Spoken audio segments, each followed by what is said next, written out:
into effect. But one of the people who's been very outspoken has been Zven around some of the ADC changes. Please give us Lucian or Kalista. That's what I'm hoping for.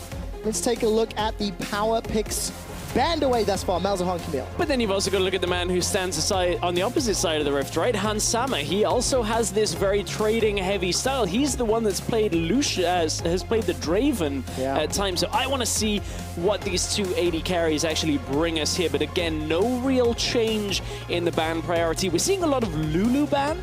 Some of that is to do with the rise of Kog'Maw compositions that is happening over in other regions. We've seen it a couple of times in LCK, mostly to losing affairs, but that was up against KT Rolster, so it's not always the comp that does that for you. And of course, with the Lulu, she got a small buff a couple patches ago. Supports around her starting to get nerfed, and exhaust starting to change. You know, like the meta shifts, so she's risen in popularity, and Shen has not changed in popularity. Still one of the top picks here in Europe. A lot of focus on top lane right now.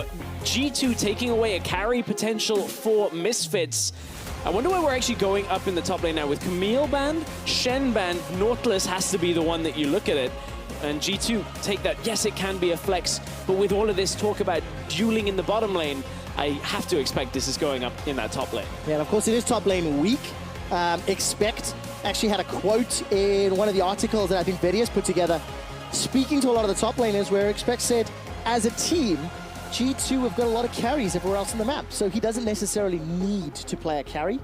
And we've seen that a fair amount from him. If you look down Expect's champion pool, and IgNar, he just insta-locks that Thresh. We've been wanting to see it. He's been one of the best Threshers all split because he's been one of the only ones playing it. This is a statement. You don't even see the enemy AD carry and Thresh is locked in. This could easily be an Ezreal pickup for G2 to completely avoid what is a catch-focused, very hookshot-reliant champion on IgNar. Now in Challenger we saw Thresh week after week after week for IgNar, and it did very well when he could catch his opponents, but he's up against Zven and Mithy. These are not two people that characteristically die in lane that often. No, not characteristically. Although those characteristics have been challenged. They have. In recent weeks. I remember IgNar doing flash flay engages at level 2 just a month ago on the EU LCS stage. So let's see what he can do today. He's got KaKAO in the jungle for backup. Trick will be running the Rengar, and PerkZ is locked in the Syndra. And I like this from G2 because Misfits have already shown a support. G2 basically get themselves two of the safest solo laners right now. You pick up the Syndra for mid lane, the Nautilus for the top lane, and you put a lot of pressure now on the second half of this draft on Misfits.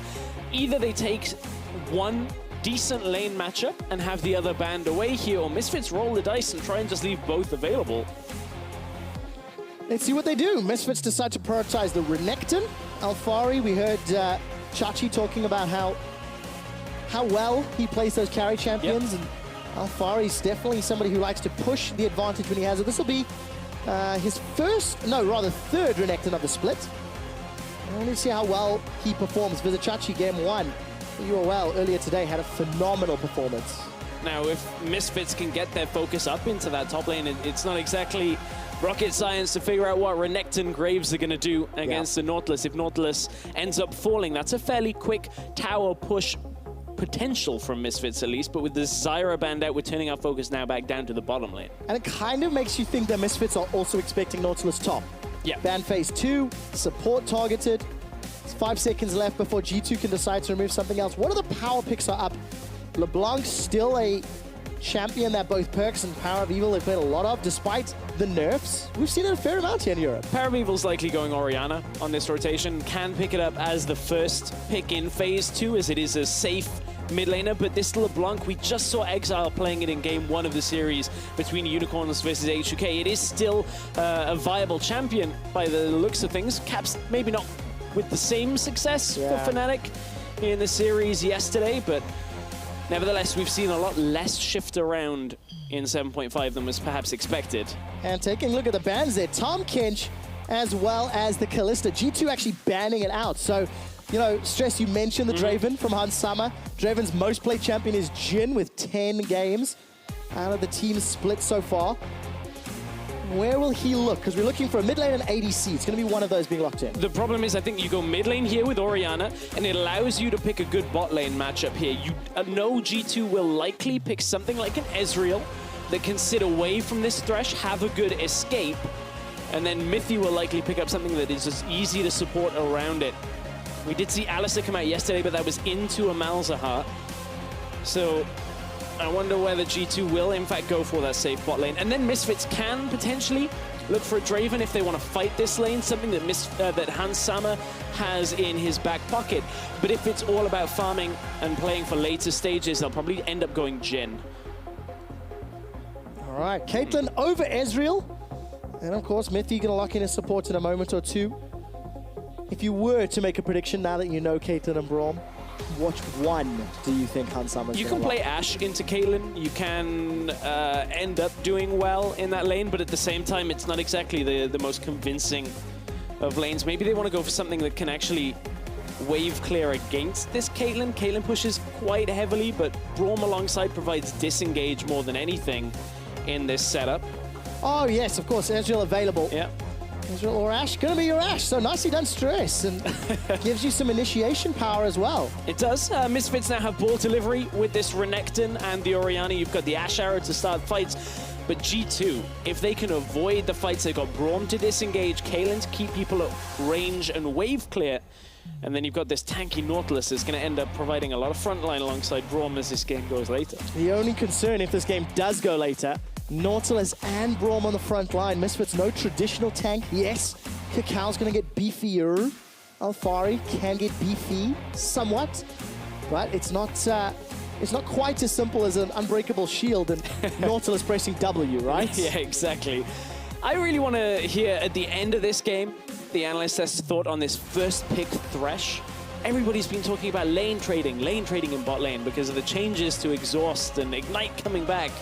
First picking it is very ambitious out of Misfits. Now want to see whether IgNar and Hans Sama can have their effect in the bot lane. Well, we're going to find out. Last week, Special ran it in the North American LCS. We've seen it in China.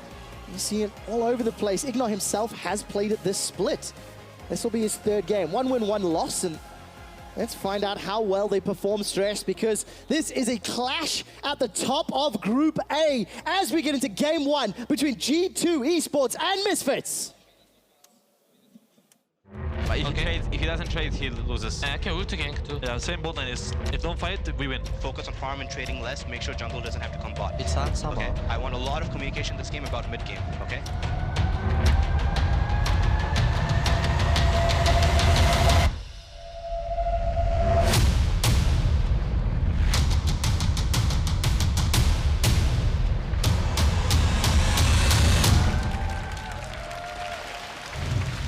Put your hands together for G2 eSports taking on Misfits.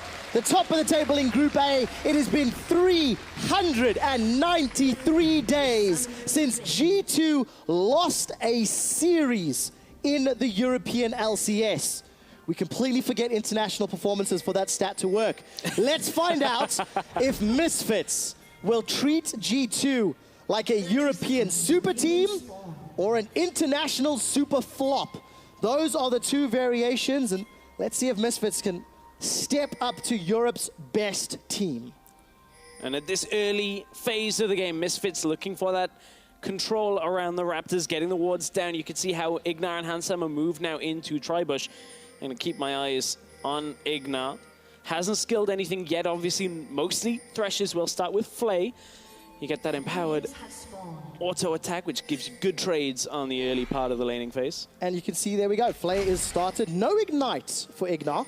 Yes. I feel like that's partly because when you're playing up against like Caitlyn, Braum, you're not expecting to get the kill, and the Exhaust at the same time will reduce the burst damage that PerkZ is going to bring from the Syndra. So it's kind of like a double hitter of why it's Exhaust and not Ignite. Yeah, going to work in their favor, of course. And we're going to have to see how well this laning phase plays out.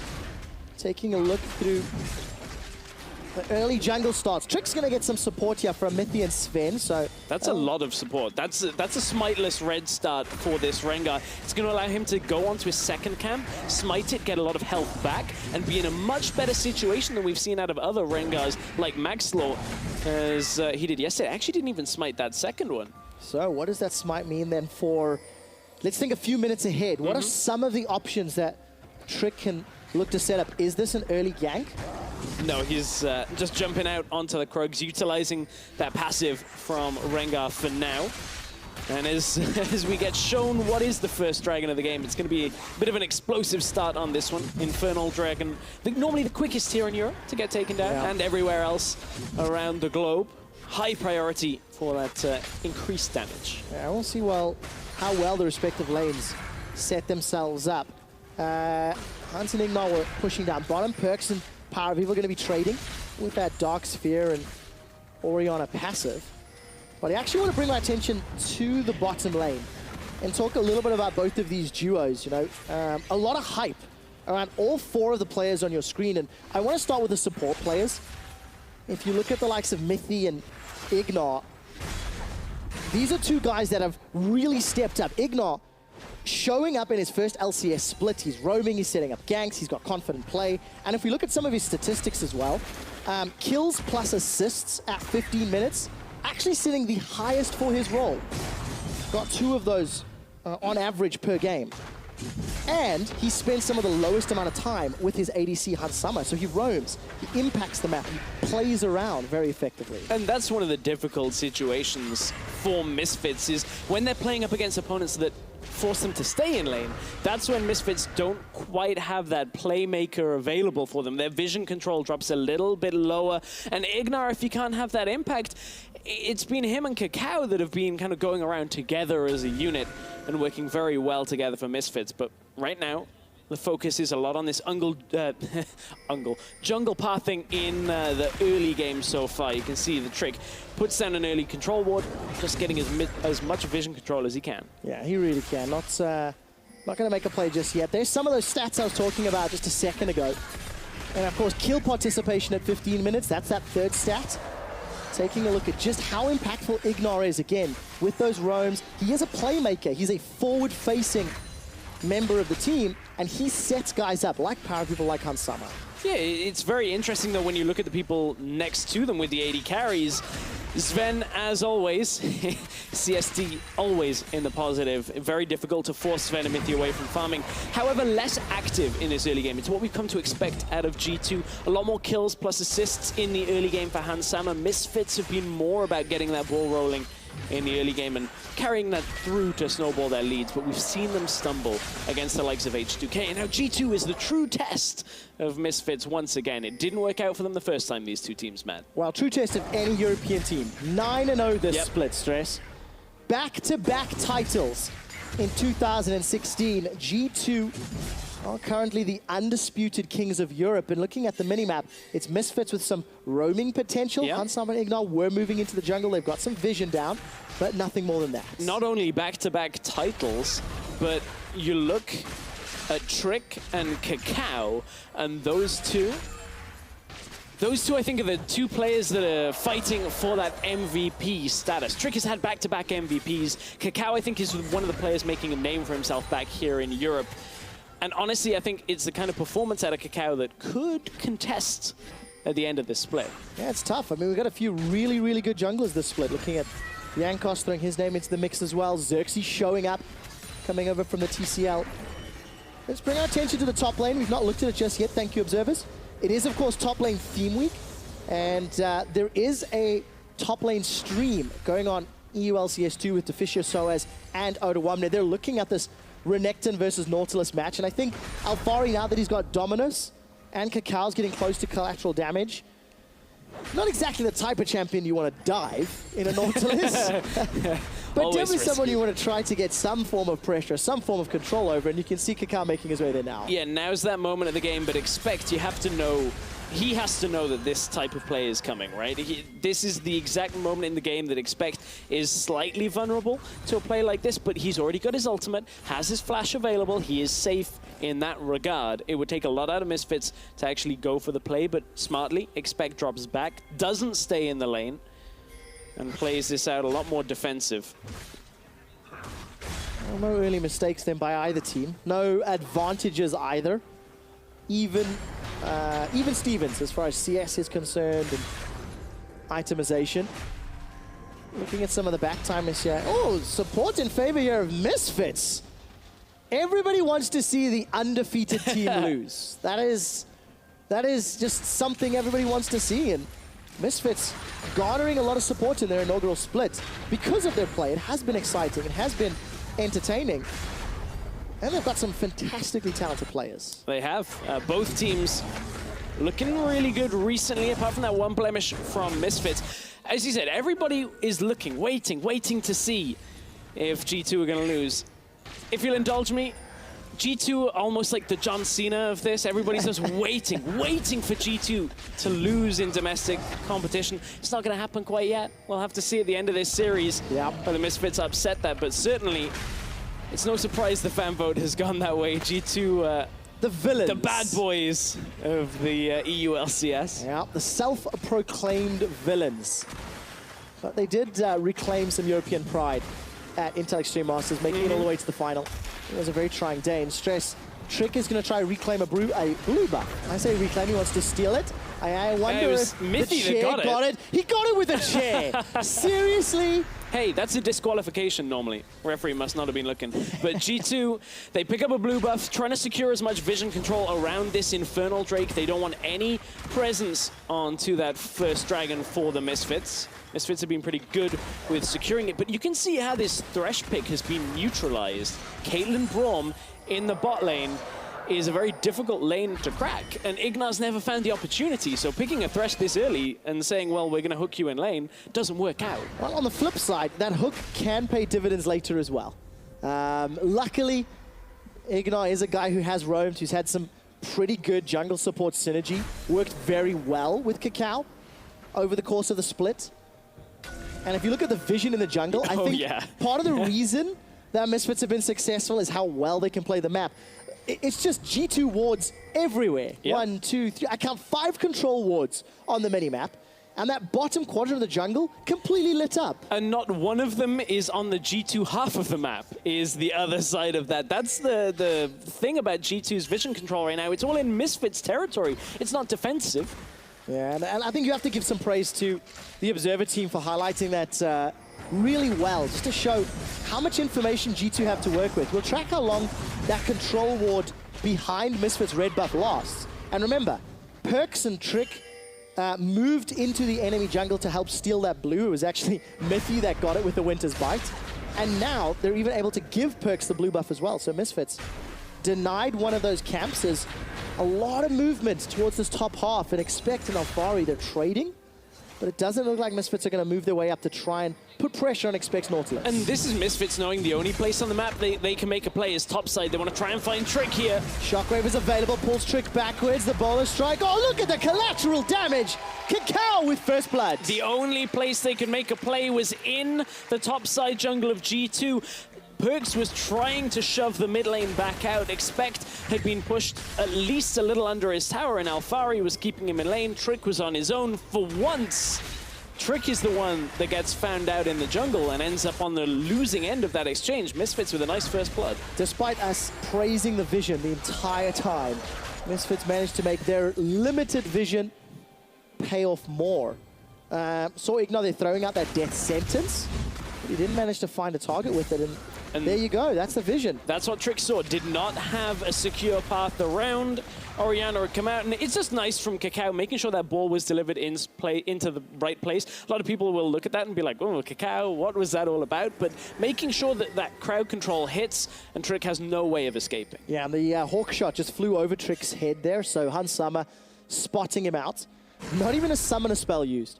PowerOfEvil and KaKAO combo down Trick, they get the kill, the first blood, they get his flash as well, and it's on KaKAO's graves, which is so important for Misfits as you get to this mid-game. However, here's the experience of the G2 lineup of playing together.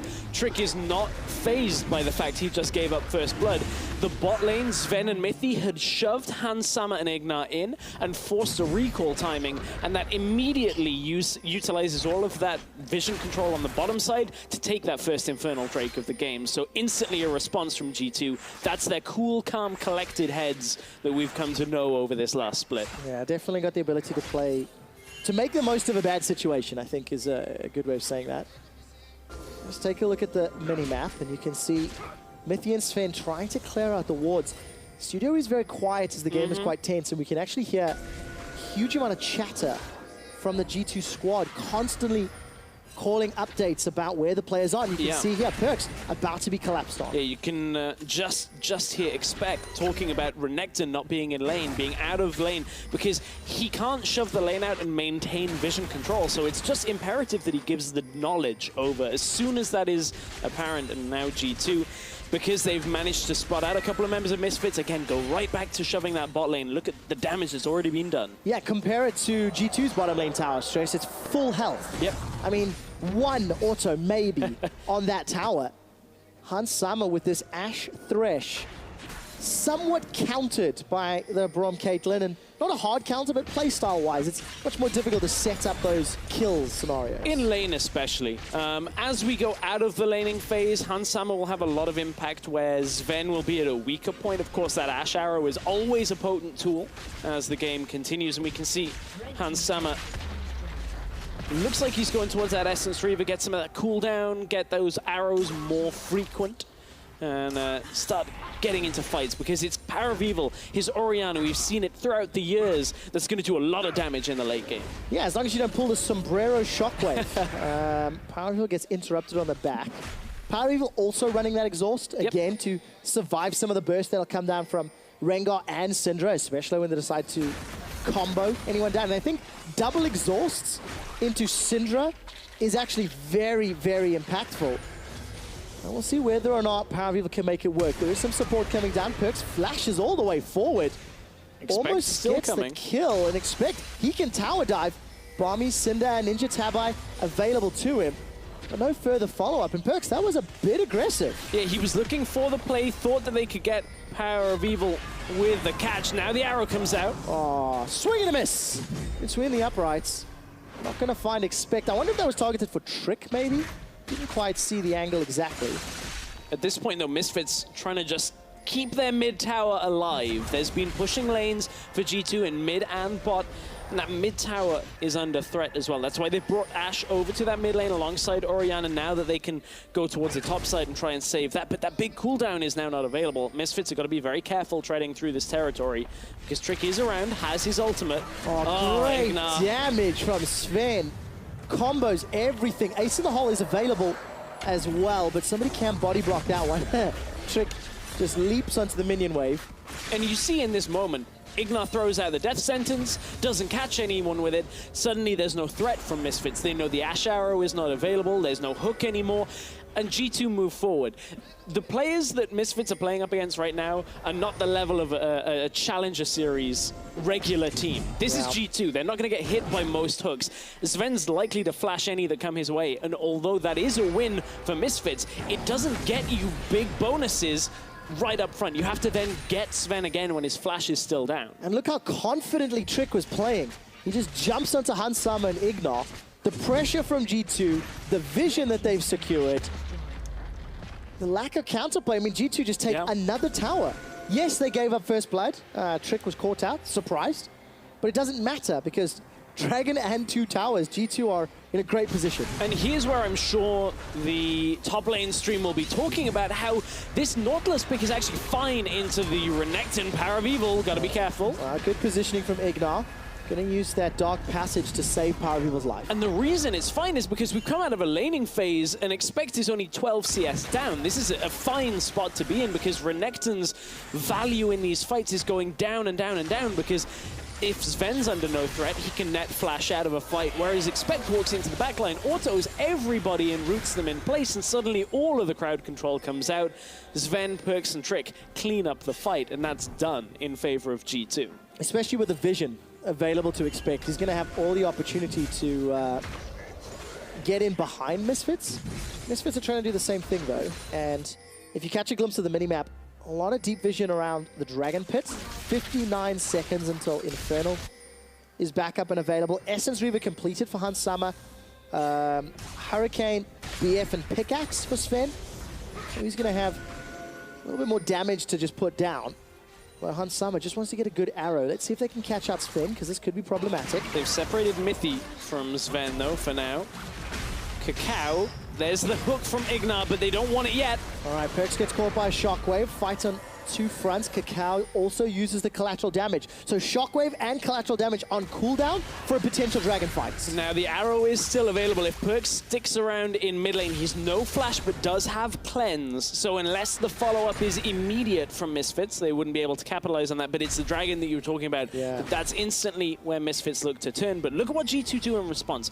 Ward goes in the mid lane. Zven's going to move up, and they're going to threaten the play. The problem is this is a little risky out of G2 when you look at how Misfits can cut in behind them, but Misfits not taking that route. They don't have full vision for themselves. All right, trading an Infernal for what could be two towers. Is it worth if it's just one? Do they absolutely need to get two Thresh? What do you think of this play so far? As G2 on the inner, mid, and the inner top lane. I don't think G2 are going to get that mid tower in time. They're going to have to back away. Misfits are actually equalizing any tower trade down in the bottom side. So G2, they couldn't commit to the play on mid tower because they didn't have a safe route out of the exchange there. Now they move up to the top side. They know they're ahead of the Misfits here, so they will get one tower in exchange for the tower, but ultimately Dragon goes to Misfits on top of that. Okay, so Infernal to Misfits over and above. They also get the outer bottom. This is the first tower that Misfits has knocked over this game. And it is a side lane Orianna. That's what we expect from PowerOfEvil. Well, we've seen everything from PowerOfEvil in the old days of Smite Orianna, Teleport Orianna, everything. You name it, he'll take it on him. We did see heal Orianna from Featherman in the last series, trying to get a little bit of that ghost power that has been taken away from other summoners, but it's the exhaust. It's the boring one. I guess Barrier would be the boring one. I think Barrier would be the boring one, because I think there is some outplay potential with exhaust, so I'll take that one. But Thresh, we're getting to 20 minutes into the game, and Misfits,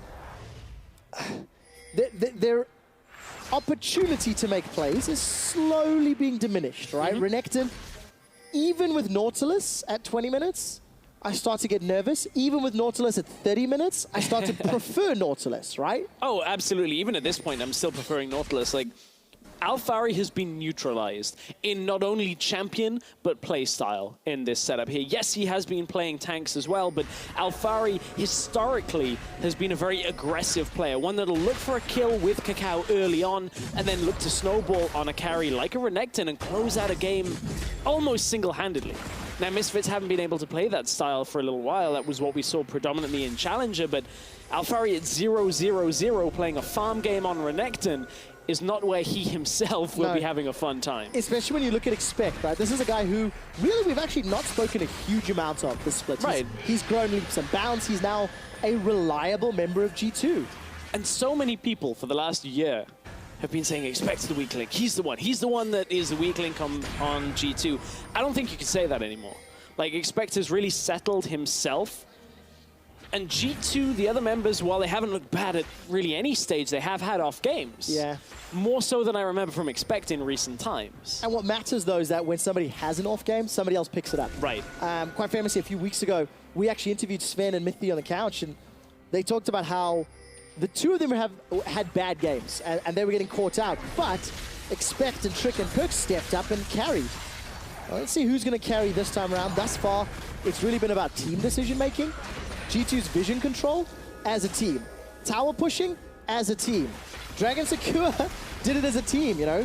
Well, here's where Misfits as a team have typically done well, and it's the warding around Baron that has worked so well for them in the improved weeks 3 through 6. They've been able to control a lot of the vision around Baron. However, Misfits are behind, so it does become easier for G2 to secure it, clear out any wards. The mid tower is already down, so G2 can easily move up here, but Rift Scuttle is there. There is a ward in the back of the pit, but it has been denied by that control ward for now. I want to watch that continue through, though. Misfits, can they maintain any sense of jungle and vision control against this G2 lineup? And also, to just talk a little bit about what this game means, right? G2 pretty safe in first place in the group right now. Yep. As we started the intra-group play, they've got a 2-series lead over Misfits. And with Fnatic losing yesterday, Misfits are looking safer in second place, right?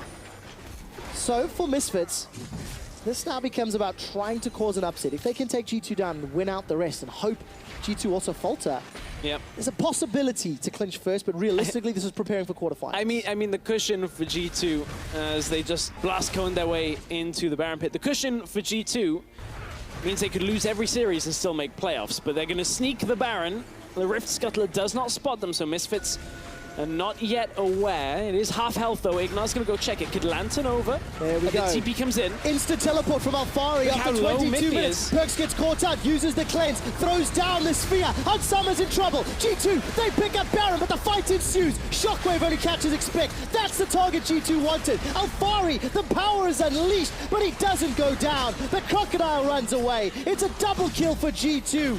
They get the Baron. They get the kills and they get out alive. G2 coming out way ahead from that exchange, and a lot of it is because the Misfits had misfocus between the team. They were aiming for two very different things. Alphari was looking inside the pit to TP in and try and get as much as he could done. However, IgNar and the rest of Misfits were fighting PerkZ around the side. PerkZ is doing a good job of distracting, deterring Misfits from being able to get into the pit. And I want to take another look because I think it's IgNar ends up trying to hook PerkZ. Trick has already jumped into the pit. The arrow goes wide, and instead of maybe setting up what could have been a wombo combo on the back end of the Baron take, G2 end up surviving all the way through because Misfits don't have enough damage to continue this exchange, and they get away with everybody alive, plus that Baron buff. So for the first time since 10 minutes in the game, somebody dies. It's G2 picking up a Baron kill and 2 Misfits kills. But what fantastic play from G2. They pushed the waves in, they had all the vision to work with, they hop over even with the blast cone.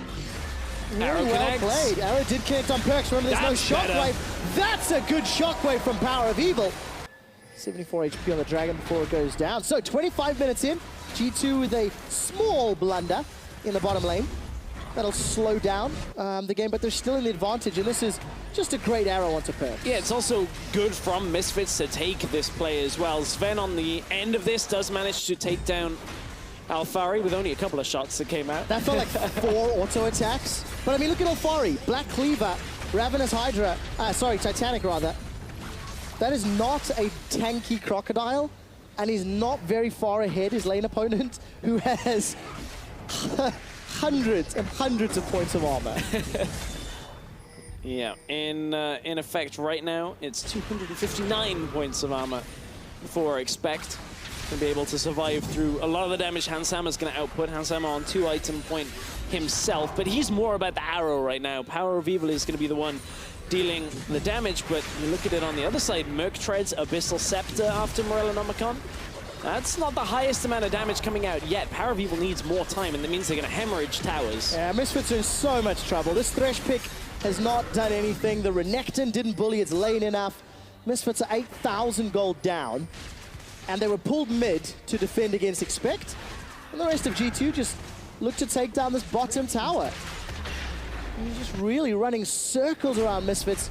Next target, inhibitor turrets. It looks fairly similar to that H2K series, at least when you look at the pacing on the leading team. This case is G2, where Misfits don't seem able to keep up at all times with the top contenders here in Europe, but certainly a lot of growth in recent weeks from Misfits. I'm liking what the team are bringing to the table, but I think, as you said, this Thresh hasn't done enough. I want to see IgNar, that Malzahar, that flash ult in all the time was what was working so well for them. Yeah, that's why it was the first ban from G2. Yeah, yes, it was. Very first champion taken away. And the thing is, though, like, I kind of look at all of Misfits and go, this isn't the Misfits I've come to know, right? They seem very, very passive, very reactive in their play. And they have been a good proactive team. They have been a good team at setting up at various stages. They just didn't do it this game. And I think that's something that they've got to go back to the drawing board and figure out, right, in game 2, was it the Renekton Thresh? If not, where do we find or force opportunities? Because there were none presented this game. Yeah, there really were no opportunities to capitalize on for Misfits. They have to create their own. And again, against this lineup for G2, you're maybe going to catch PerkZ once or twice, Zven once or twice if you're lucky with those arrows and connect with a Hail Mary one. But Misfits have to try and work for these plays, but it's impossible when all the summoners are available for G2. They can just flash out the arrow. Low ping environment makes it easy enough for these players to just go, okay, well, I'm just going to deny that engage. And then Misfits go back to square one. Yep. Look to rinse and repeat. Let's look at the wave player. I mean, Graves, Ashe, Orianna, pretty good, especially without Baron empowered minions anymore. And G2, they're playing this one fairly safe if you look at the vision. No deep vision just yet, but a bunch of control wards in the inventory. 3, 6, over 10 actually, a few seconds ago. So that's going to allow G2 at least again to push forward, maybe set up for another Baron style play. You talked about how good Misfits Baron control was. G2, also one of the strongest teams at securing Baron. It helps when you're an undefeated team in the league. Helps when you average massive gold leads against people as well. Oh. Bowler strike and death sentence, they go wide. But stress, some shenanigans being set up. Oh, happy St. Paddy's Day to all who celebrate. Everywhere in the world. I just said shenanigans that reminded me, right? It's a bit early in the day for us to... I don't think that would have quite gone down well. If past 12 o'clock, it's fine. IgNar continues to back away. Not going to be able to find anybody. And I mean, what do Misfits have to do, right? They've got this team comp. Is it really just the Hail Mary? Throw an arrow at Ashe Zven, but the problem is there's so many wards around this area, and Misfits don't see exactly where he is, that it's impossible to do so. Yeah, you can see Hussein on screen at the moment.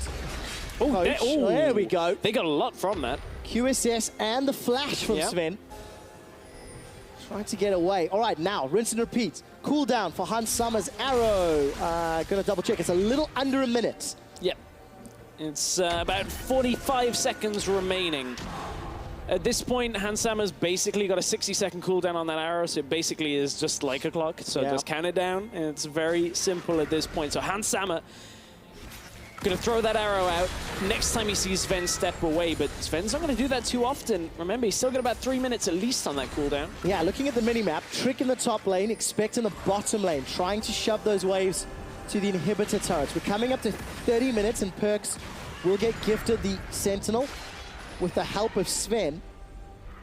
And Baron is the objective. Misfits, they're gonna start this one off. Here comes the TP. They've already got what they were looking for. Now they can look to turn on Expect, perhaps. Expect does not cancel. They've blown up on Summer. He survives with the Command Protect. Redemption comes down, buying some time. GT looking for more. Trick has the ability to jump in. That's 1 and 2. Trick's looking for another as PerkZ goes down. It's a triple kill for Zven. Ace in the hole for the Quadra. It was looking better for Misfits off that shockwave, but G2 had bought enough time. They were far enough ahead, and G2, now they're going to push in. They may just win off this 30 seconds on everybody, and G2 looking dominant once again. Huge death timers on the Misfits squad. Young Buck elated backstage with Sharks, the support team. And the rest of G2, one inhibitor down, turn their attention to the Nexus turret, taking this down. Maybe a little slower than they're anticipating. 5 seconds for Hans Summer and IgNar. I don't know if they can stop this one, but it might just get close. 5 seconds of PowerOfEvil. The Nexus is the focus. Ashe arrow comes down, but it's not going to be enough. G2 eSports take down Misfits 1-0. And a mostly clean game at the same time. It's a win. It's a fairly clean win. G2, this is why they're on top of Group A. It helps when Misfits pick 2 champions. No. When Misfits do not necessarily use their champions to their utmost. Renekton didn't have the greatest laning phase. Thresh didn't have the greatest laning phase. And I just didn't see plays from Misfits. I wanted to see more from them. This was not the Thresh we were looking for. You gotta pick Thresh into a champion that you can actually catch. Like, okay, Caitlyn you can catch if Caitlyn misplays, but then you're never gonna just get her in the lane. That's not gonna happen. She stands behind the minions and just pushes the wave out. Yeah, unfortunate for Misfits. So G2 eSports take a very clean, very confident game. I love the Baron call. 22 minutes in, they had phenomenal vision control. We kept toggling the wards and the sights and zooming out. G2 had so much information to play with, and they used it just exquisitely. I like the Misfits were still trying to connect with those arrows, but there just was not enough. G2 take the win. Yeah, it wasn't enough. The arrows too late in the game. So G2 is taking the lead in this best of 3 over Misfits. Let's send it to the analyst desk to break it down.